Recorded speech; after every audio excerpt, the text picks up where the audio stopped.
ಇನ್ನು ಈ ಬಿಡದಿಯಲ್ಲಿ ಇನ್ನೊಂದು ಪ್ರಮುಖವಾದಂತ ವಿಚಾರ ಏನಂದ್ರೆ ರೈತರಲ್ಲಿನೇ ಒಗ್ಗಟ್ಟಿಲ್ಲ. ಅದೇ ದೊಡ್ಡ ಸಮಸ್ಯೆ ಆಗಿರೋದು. ಏನು ಅಂತಂದ್ರೆ ಕೆಲವು ರೈತರು ಭೂಮಿಯನ್ನ ಕೊಟ್ಬಿಟ್ಟಿದ್ದಾರೆ. ಅಂದ್ರೆ ರೈತರಲ್ಲಿನೇ ಸರ್ಕಾರ ಇಬ್ಬಾಗವನ್ನ ಮಾಡ್ಬಿಟ್ಟಿದೆ.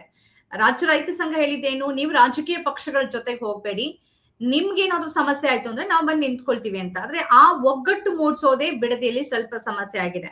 ಹೀಗೆ ಭಿನ್ನ ಭಿನ್ನವಾಗಿ ಮತ್ತು ಬೇರೆ ಬೇರೆ ರೀತಿಯಲ್ಲಿ ಬೇರೆ ಬೇರೆ ಕಡೆಯಲ್ಲಿ ರೈತರು ತಮ್ಮ ಭೂಮಿಯನ್ನು ಉಳಿಸ್ಕೊಳ್ಳೋದಕ್ಕೆ ಎಲ್ಲವನ್ನ ಬಿಟ್ಟು ಹೋರಾಟವನ್ನ ಮಾಡ್ತಿದ್ದಾರೆ. ಆದ್ರೆ ಒಗ್ಗಟ್ಟು ಅನ್ನೋದು ಬಹಳ ಕಡಿಮೆ ಆಗ್ತಿದೆ. ಆ ಒಗ್ಗಟ್ಟನ್ನ ಒಡೆಯೋ ಕೆಲಸ ಮತ್ತು ಅದರಿಂದ ಲಾಭ ಮಾಡ್ಕೊಳ್ಳೋದು ರಾಜ್ಯ ಸರ್ಕಾರದ ಕಡೆಯಿಂದ ಆಗ್ತಿದೆ. ಅದೇ ಇಲ್ಲಿ ಪ್ರಮುಖವಾಗಿ ನಡೀತಿರೋದು. ಯಾಕಂದ್ರೆ ಒಂದಷ್ಟು ಜನ ಈಗಾಗಲೇ ಭೂಮಿಯನ್ನ ಕೊಟ್ಟಾಗಿದೆ. ಆ ಭೂಮಿಯನ್ನ ಕೊಟ್ಟು ಅವರು ಹಣವನ್ನು ಪಡ್ಕೊಂಡಿದ್ದಾರೆ, ಪರಿಹಾರವನ್ನು ಪಡ್ಕೊಂಡಿದ್ದಾರೆ. ಈಗ ನಮ್ ಜೊತೆಗೆ ಇದ್ರ ಬಗ್ಗೆ ಮಾತನಾಡೋದಕ್ಕೆ ಇಲ್ಲಿನ ಅಂದ್ರೆ ರಾಮನಗರದ ಬೈರೇಗೌಡರಿದ್ದಾರೆ, ಜಿಲ್ಲಾಧ್ಯಕ್ಷರು ರೈತ ಸಂಘದವರು. ಬೈರೇಗೌಡರು ಜಾಯ್ನ್ ಆಗ್ತಾರೆ. ಇವತ್ತು ಏನಾಯ್ತು, ಯಾಕೆ ಈ ತರದ ಸ್ಥಿತಿ ನಿರ್ಮಾಣ ಆಗಿದೆ ಅನ್ನೋದ ಕುರಿತಂತೆ ಮಾತಾಡೋದಕ್ಕೆ. ಬೈರೇಗೌಡ್ರೆ ನಮಸ್ತೆ. ಬೈರೇಗೌಡ್ರೆ ಕೇಳಿಸ್ತಿದ್ಯಾ ನಿಮ್ಗೆ? ಹೇಳಿ ಹೇಳಿ, ಕೇಳಿಸ್ತಾ ಇದೆ. ಬೈರೇಗೌಡ್ರೆ, ಇವತ್ತು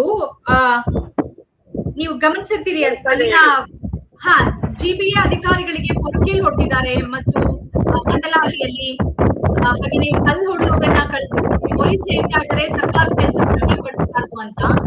ದೊಡ್ಡ ಮಟ್ಟದಲ್ಲಿ ಆಕ್ರೋಶಿತರಾಗಿರೋದಕ್ಕೆ ಏನ್ ಕಾರಣ ಮತ್ತು ಸ್ಥಿತಿ ಏನು? ಹಲವರ ಮೇಲೆ ಈಗಾಗಲೇ ಕಂಪ್ಲೇಂಟ್ ಆಗಿದೆ, ಹಲವರನ್ನ ವಶಕ್ಕೆ ಪಡ್ಕೊಂಡಿದ್ದಾರೆ, ರೈತರನ್ನ ವಶಕ್ಕೆ ಪಡ್ಕೊಂಡಿದ್ದಾರೆ. ಏನ್ ಮಾಹಿತಿ ಬಂದಿದೆ ತಮ್ಗೆ?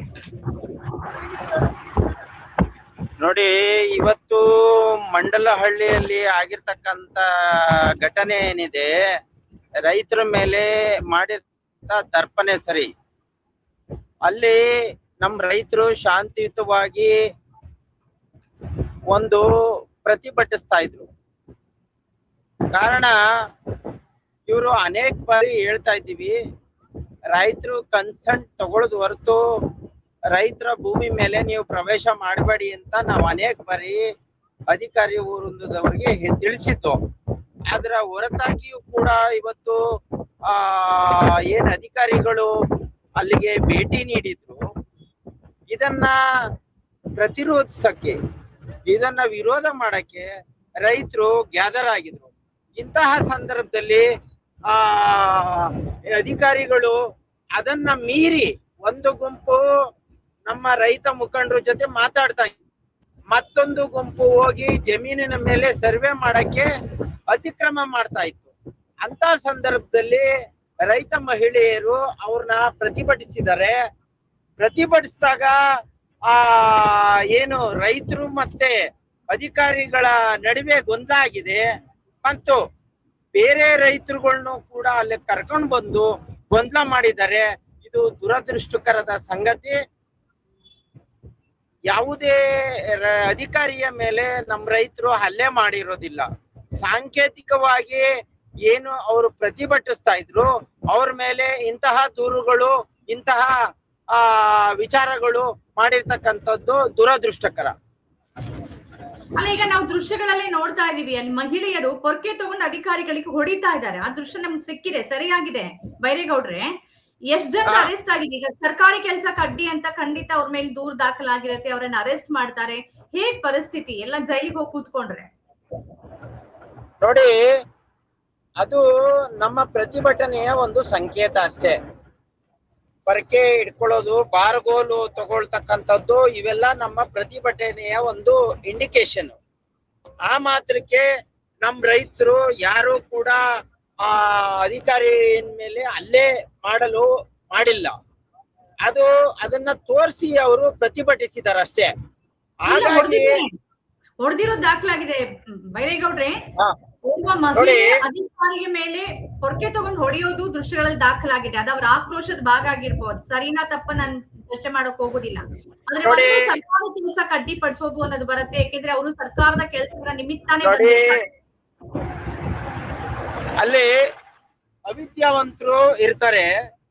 ಅವಿದ್ಯಾವಂತ ರೈತರು ಯಾರು ಕೂಡ ಎಲ್ಲಾರು ವಿದ್ಯಾವಂತರು ಇರೋದಿಲ್ಲ.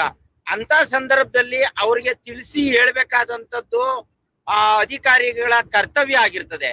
ಆ ಸಂದರ್ಭದಲ್ಲಿ ಕೂಡ ಇವರು ಏಕಾಏಕಿ ಹೋಗಿ ನಮ್ ರೈತರ ಒಂದು ಈ ವಿರೋಧನ ಧಿಕ್ಕರಿಸಿ ಇವರು ಜಮೀನ್ ಮೇಲೆ ಅತಿಕ್ರಮ ಮಾಡಕ್ ಹೋದಾಗ ಅರಿವಿಲ್ದೆ, ಆ ಕಾನೂನಿನ ಅರಿವಿಲ್ದೆ ಇರ್ತಕ್ಕಂತ ಮುಗ್ಧ ರೈತರು ಆ ಕೆಲಸ ಮಾಡಿರ್ತಾರೆ.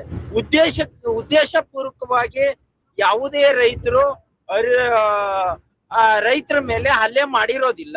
ಇದನ್ನ ನಾವು ಈಗ ಕತೆ ಈಗ ಈ ರೀತಿಯ ಘಟನೆಗಳು ನಡೀತಾ ಇದ್ರೆ ರೈತರಿಗೆ ಗೊತ್ತಾಗಿನೋ ಗೊತ್ತಾಗದೆ ಇದ್ರೇನೋ ಈ ತರ ಮಾಡ್ತಾರೆ ಅಂತ ಅನ್ಕೊಳ್ಳಿ. ಸರ್ಕಾರ ಅವರನ್ನ ಅಂದ್ರೆ ವ್ಯವಸ್ಥೆ ಅವರನ್ನ ವಶಕ್ಕೆ ತಗೊಳತ್ತೆ, ಕೆಲವ್ರಿಗೆ ಪ್ರಕರಣಗಳನ್ನ ಹಾಕ್ಬೋದು. ಇದೆಲ್ಲದರಿಂದ ಮತ್ತೆ ಪರಿಣಾಮ ಏನು? ಈ ಸಮಸ್ಯೆ ಪರಿಹಾರ ಹೇಗೆ? ನೋಡಿ, ನಾನು ಈ ಹಿಂದೆ ಕೂಡ ಹೇಳಿದೀನಿ, ಭೂಮಿ ಅಂತಕ್ಕಂಥದ್ದು ರೈತರಿಗೆ ಅನ್ನದ ಬಟ್ಲಿದ್ದಂಗೆ. ಈಗ ಹೇಗೆ ಎತ್ತ ತಾಯಿ ಮೇಲೆ ಯಾರಾದ್ರೂ ಹಲ್ಲೆ ಮಾಡೋದೇ ಆಗ್ಲಿ, ಮಹಿಳೆಯರನ್ನ ಅತಿಕ್ರಮ ಪ್ರವೇಶ ಮಾಡೋದೇ ಆಗ್ಲಿ, ನಮ್ಮ ಮನೆಗೆ ಎಂಟ್ರಿ ಆಗೋದೇ ಆಗ್ಲಿ ಮಾಡಿದ್ರೆ ಆ ರೈತನ್ಗೆ, ಆ ಮನುಷ್ಯನ್ಗೆ ಬೇರೆ ಯಾವುದು ಕೂಡ ಕಣ್ಣೆದುರಿಗೆ ಬರೋದಿಲ್ಲ. ಅದೇ ರೀತಿ ರೈತನ ಮನಸ್ಸಿನಲ್ಲಿ ಭೂಮಿ ಅಂತಕ್ಕಂಥದ್ದು ಎತ್ತ ತಾಯಿಯಂತೆ ಕಾಣ್ತಾನೆ, ಅನ್ನದ ಬಟ್ಲಂತೆ ಕಾಣ್ತಾನೆ.